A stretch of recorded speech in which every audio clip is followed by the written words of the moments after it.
Hello students, welcome to my YouTube channel. Our today's topic is depreciation under the method of diminishing balance method, class plus 1, chapter number 11. Chapter 11 के आज हम 2 question करेंगे 8 का ए और B. तो किस प्रकार से क्वेश्चन को किया जाएगा? The question is as follows. A traders who close his book of account on 31st December purchased on 1st January 2008 a machine for rupees 50,000. Another machinery was purchased by him 10,000 on 1st July 2009. A part of machinery which was purchased on 1st January 2008, original cost rupees 10,000, sold rupees 5,000 on 30th June 2010. Prepare machinery account from 2008 to 2010, charging depreciation 10% per annum on diminishing balance method. तो किस प्रकार से question को किया जाएगा? Question number 8 का ए और B. तो सबसे पहले तो आपने क्या किया कि आपने क्वेश्चन नंबर 8 का ए जो हम क्वेश्चन करेंगे, आपने सबसे पहले मशीनरी परचेज करी 1 जनवरी 2008। तो 2008 जनवरी 1 को आपने मशीनरी परचेज करी टू बैंक, 2008 जनवरी 1 टू बैंक।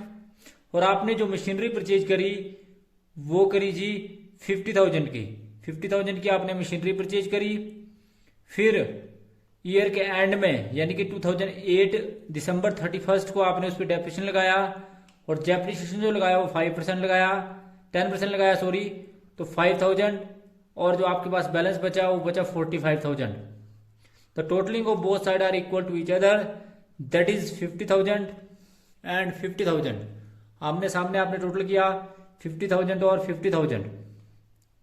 उसके बाद जो अगला इसका बैलेंस है वो 2009 में जनवरी 1 में आपने लिया, और वह बैलेंस जो था वो था 45,000 का।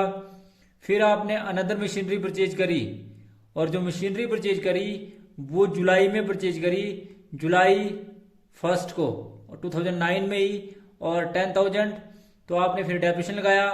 तो पहली मशीनरी पे डेप्रिसिएशन लगा 4,500, सेकंड मशीनरी पे डेप्रिसिएशन लगा 500, क्योंकि साल का लगता है 1,000, 6 मंथ का लगेगा 500। तो टोटल जो डेप्रिसिएशन लगा वो लगा जी 5,000। फिर आपके पास बैलेंस कैरी डाउन बचा, और बैलेंस कैरी डाउन आपके पास बचा वो बचा 50,000, और 50,000 का आपने आमने सामने टोटल किया 45,000 एंड 45,000।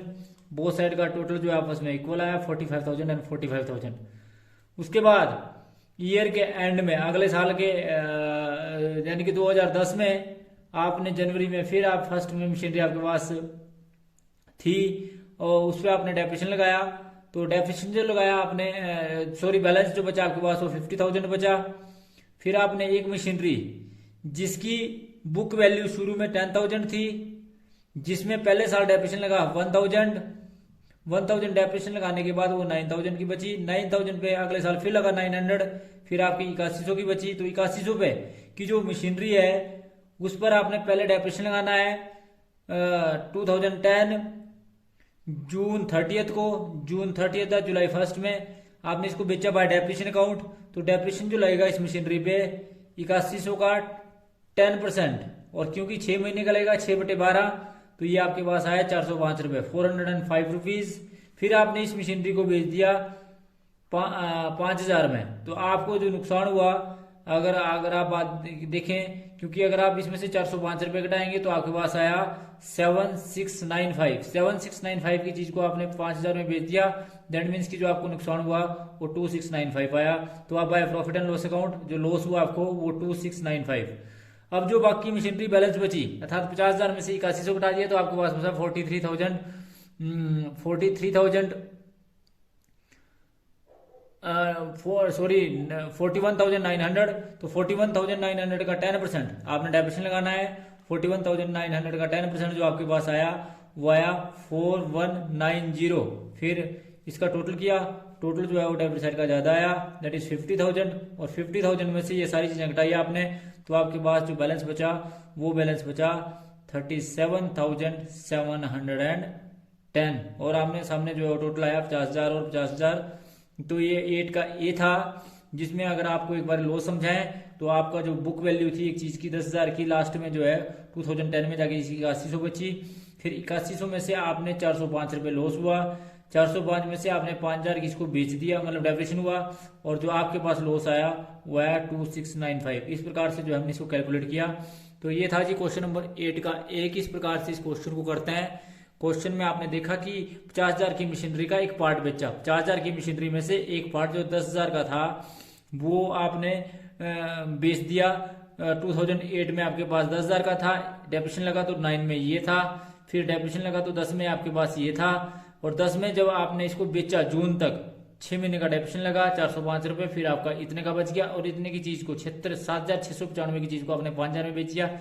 इसका मतलब आपको जो नुकसान हुआ 2695। इस प्रकार से आपने लिखा, उसको मैं इसको दिखाया। तो ये था जी आपका कि क्वेश्चन नंबर 8 का ए। अब हम क्वेश्चन नंबर 8 का बी क्वेश्चन पढ़ते हैं, फिर हम क्वेश्चन करेंगे। तो 8 का बी जो है वो किस प्रकार से किया जाएगा। तो क्वेश्चन है जी आपके पास कि Nirma chemical company purchase a machine for ₹2 lakh which include A boiler ₹20,000। Depreciation is provided by company 10% per annum on diminishing balance method at the end of 5th year. Due to damage in the major part of the boiler, it was sold ₹4,000. Prepare machinery account for 5 year. तो 5 year का आपने machinery account बनाना है। आपके पास एक machine थी जिसमें 2 लाख की machine थी, जिसमें 20,000 का जो है बॉयलर इंक्लूड है। दैट मीन्स की 1,80,000 की मशीन और 20,000 का बॉयलर। और ये बोलते हैं कि 5th ईयर में क्या हुआ कि बॉयलर का मेजर पार्ट खराब हो गया और उसको आपने 4,000 में बेच दिया, और इस पर रेट ऑफ डेप्रिसिएशन जो है वो 10% है। तो किस प्रकार से इसकी को आप क्वेश्चन करेंगे। ठीक है, तो आपके पास सामने क्वेश्चन है जिसमें फर्स्ट ईयर में सबसे पहले फर्स्ट ईयर अर्थात अब ईयर वाइज है, इसमें डेट नहीं दी हुई है तो डेट के कॉलम में फर्स्ट ईयर लिखेंगे।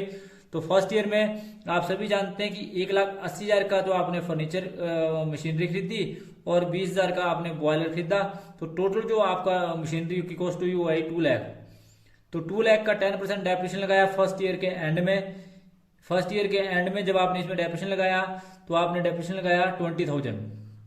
20,000 डेप्रिसिएशन लगाने के बाद वो कैसे आया, 18,000 जो है वो मशीनरी पे लगा, 2,000 जो है वो बॉयलर पे लगा, तो टोटल लगा 20,000। तो 20,000 में से आपने 2 लाख में से अर्थात 2 लाख आपका टोटल आया।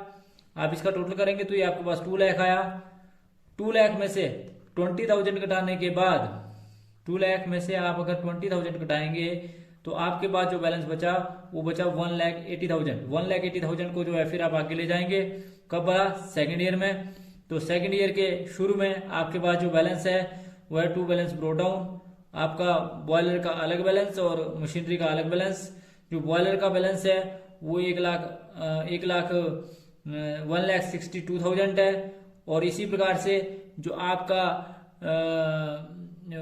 बॉयलर है यानी कि मशीनरी का बैलेंस है 1,62,000 एंड बॉयलर का बैलेंस है 18,000, और कुल मिला के जो आपके पास बैलेंस है वो है जी 1,80,000।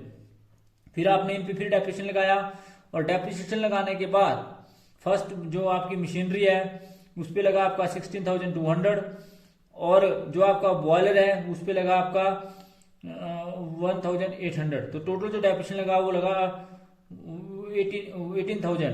तो उसके बाद आपके पास बैलेंस बचा, टोटल किया आपने, टोटल करने के बाद आप बैलेंस निकालेंगे। तो सेकंड ईयर के जो एंड में आपके पास कितना बैलेंस बचेगा, तो यहाँ पर आप पहले इसका टोटल करेंगे तो वो आया 1,80,000।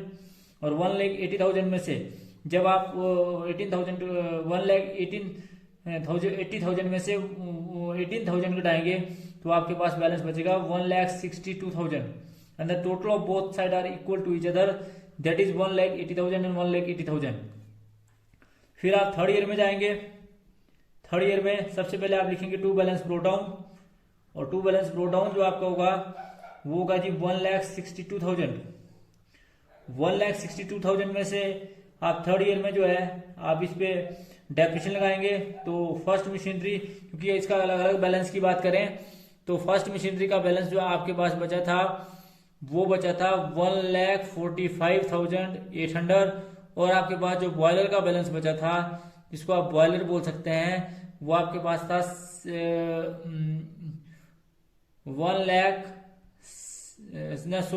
16,200। फिर आप इसको यहाँ पर ले गए और यानी कि 1,45,800 प्लस 16,200, तो टोटल जो आपके पास आया वो है 1,62,000। और फिर आपने बॉयल मशीनरी पे जो आपका डेप्रिसिएशन लगा वो लगा 14,580 प्लस जो आपका बॉयलर पे लगा वो लगा 1620। तो टोटल जो डेप्रिसिएशन लगा आपका वो लगा 16,200। 16,200 में डेप्रिसिएशन लगाने के बाद आपके पास बैलेंस बचा। तो अगर आप मशीनरी की बात करें तो मशीनरी का जो आपके पास बैलेंस बचा वो बचा जी 1,31,220। ये कैसे है? 1,45,800 में से 14,580 घटाया और घटाने के बाद जो उसके बाद आपका जो बॉयलर का बैलेंस बचा वो बचा 14,580। और अगर आप इसका टोटल करेंगे तो टोटल करने के बाद आप 16,200 इसमें से घटाएंगे तो आपके पास बचा 1,45,800।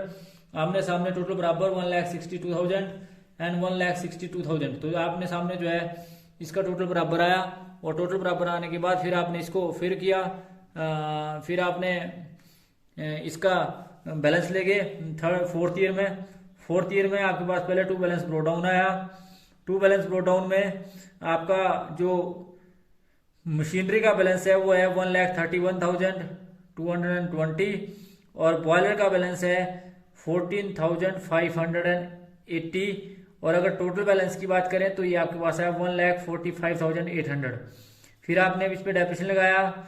जब आपने इस पे डेप्रिसिएशन लगाया तो आप सभी जानते हैं कि डेप्रिसिएशन दोनों पे अलग अलग लगा।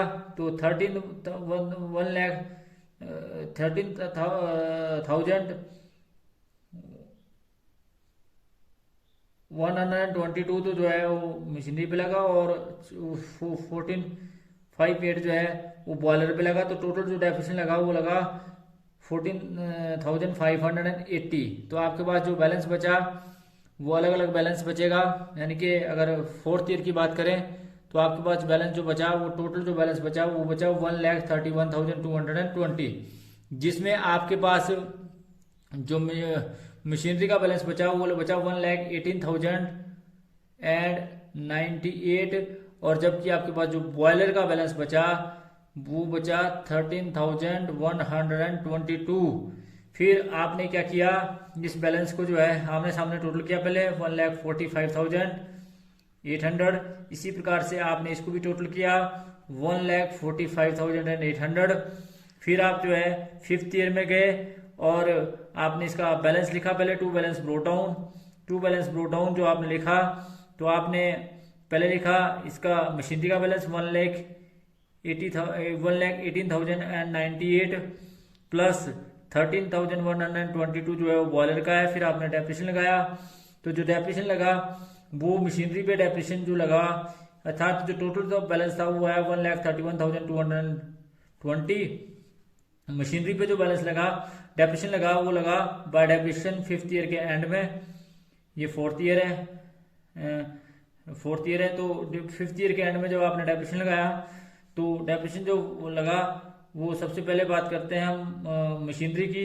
तो मशीनरी पे जो बैलेंस डेप्रिसिएशन लगा वो लगा 11,809 रुपीज 80 पैसे प्लस जो आपका इस पे लगा वो लगा